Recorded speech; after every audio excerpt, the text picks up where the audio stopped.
According to the Texas Department of State Health Services, cases of pertussis, commonly known as whooping cough, are outpacing last year's count. So let me really explain how bad this is. In 2024, there were 1,928 cases total in Texas, and this year there has already been 1,060 cases. Dr. David Persse, Chief Medical Officer for the City of Houston, is here to talk about what you need to know to recognize and to treat this dangerous disease. Good morning, Dr. Persse. Good morning, Haley. So explain to us, what is pertussis? What makes it so dangerous? Yeah, so pertussis causes the illness that we commonly refer to as whooping cough. And it's a bacteria, Bordetella pertussis. And the unique thing, it's only found in humans. And this is a bacteria that likes the lining of your upper airway, the cells that are in the upper airway, where there are little protrusions like hairs, and those hairs are used to like push up all those little secretions so you can cough them and get them out. And that's, normally that's how it works. With pertussis, what happens is that it likes those cells, it damages those cells, you have a hard time clearing your airway, and it causes this persistent cough. A couple of things about it that make it a little bit difficult for us to combat is that you can have, you can have the symptoms, and you can be, for about 2 weeks after the coughing begins, you can be spreading the bacteria. And for many people early on, the symptoms aren't that terribly bad, so you may not even know that you have it. But, like so many of our illnesses that we talk about, the person that you're most likely to infect is a member of your own family. And so the babies, the little ones under a year of age, those are the ones that unfortunately have the most difficulty with this should they become infected. So these are a couple of the things that are unique about it, and this is one of the challenges that we have with dealing with whooping cough or pertussis. Yeah, I do want to ask you about the danger of kids, but just tell us too, what are the symptoms that we should be looking for? Yeah, so a couple of things. First of all, it has a fairly long incubation period, if you will. So you can be infected for about 5 days to 10 days before you're going to have any symptoms at all. And some people, they won't have symptoms for as long as 3 weeks. So that's a challenge. And then the early symptoms are like a common cold. It's a stuffy nose, a runny nose, a little bit of fever maybe. In the beginning, the cough is really not big deal. It's occasional, it's mild.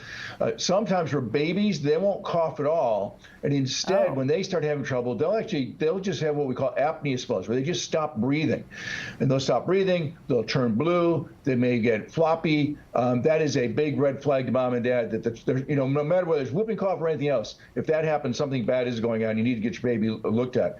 But sometimes with the little ones, they don't even have the whooping cough, they don't have that characteristic cough.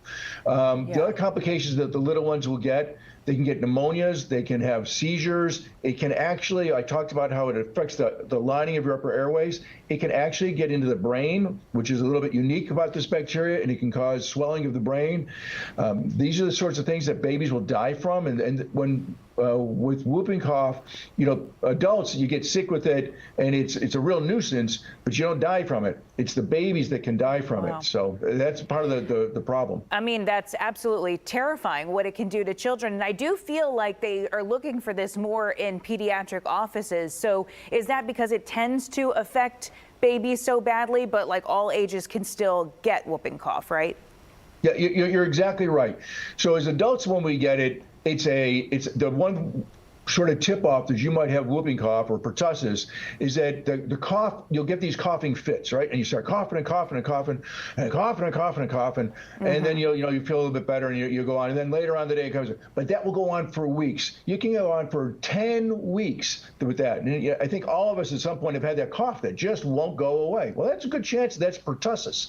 So, but as adults, we don't get that terribly sick with it. It's just a nuisance. It's the little ones, as you pointed out, that have the really severe complications that are so dangerous. And again, getting back to the point I made earlier, most of the times when babies are infected with it, they caught it from a family member. That's the most commonly who got it. But it's a challenge because the early symptoms are so mild, you may not have any reason to think that you got pertussis. And during that time, you're spreading it to the baby in the house. How do you treat it once you know that you have it? So there's good news and bad news here.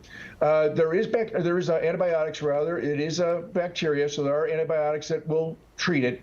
The challenge is that, like I said, very often the early symptoms, the first week or so that you have it, the symptoms are really mild, and you won't even necessarily feel like you need to go to the doctor.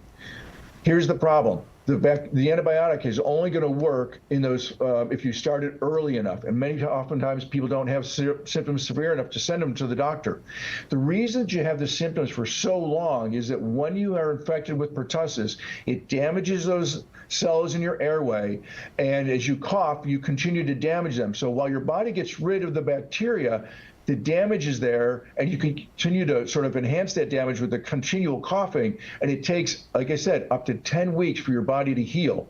So, this is one of the challenges with waiting till you have symptoms to get the antibiotics to stop it. That is not a great, as a community, that's not a great line of defense. Dr. Persse, isn't this one that we ask people to get vaccinated for before a new baby comes into the house? Like, there's ways to prevent this one, right?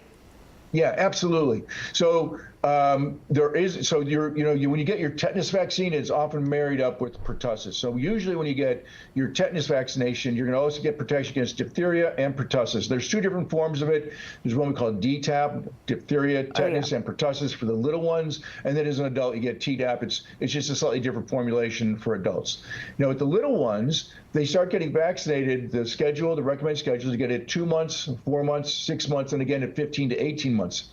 The reason you need to get it so many times is that those little babies, those immune systems, they don't always respond really very effectively to the vaccine. They respond, but they need to be taught again and again and again. Well, during that whole time is when their immune system, like I said, even if you start getting vaccinated, they won't have 100% protection, so they're still vulnerable. So to your point, the best way is to make sure that the family is vaccinated so they don't get it, because again, that's who's most likely to infect the child. And here's one of the things: as adults, we don't think about getting vaccinated except for maybe the flu or something like that, right? But your tetanus shot, which has the diphtheria and pertussis protection as well, you really need to think about getting that at least every 10 years to protect yourself from those things, but in addition to protect the babies that might be in your home. Okay. Dr. Persse, I know we were talking about in the state of Texas, it's alarming how we've already reached basically last year's total in cases of whooping cough. Have you seen it here in Houston, too? Is the health department getting reports of pertussis in our area? Yeah, so we are hearing about cases in the Houston area. Not a big surprise. This is a big metropolitan area. Sure. So we are seeing it, and the numbers are up.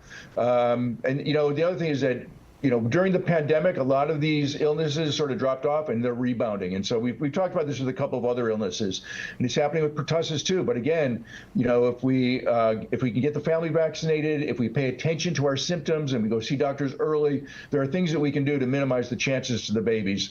And again, moms and dads, if you got a baby and they start having these apnea spells where they stop breathing, that is, whether it's pertussis or anything else, that is a huge red flag. That is something serious. You absolutely have to get your child evaluated, whether it be in the emergency department or your doctor's office. If they stop breathing, I would go to the emergency department. But either way, they've got to be evaluated.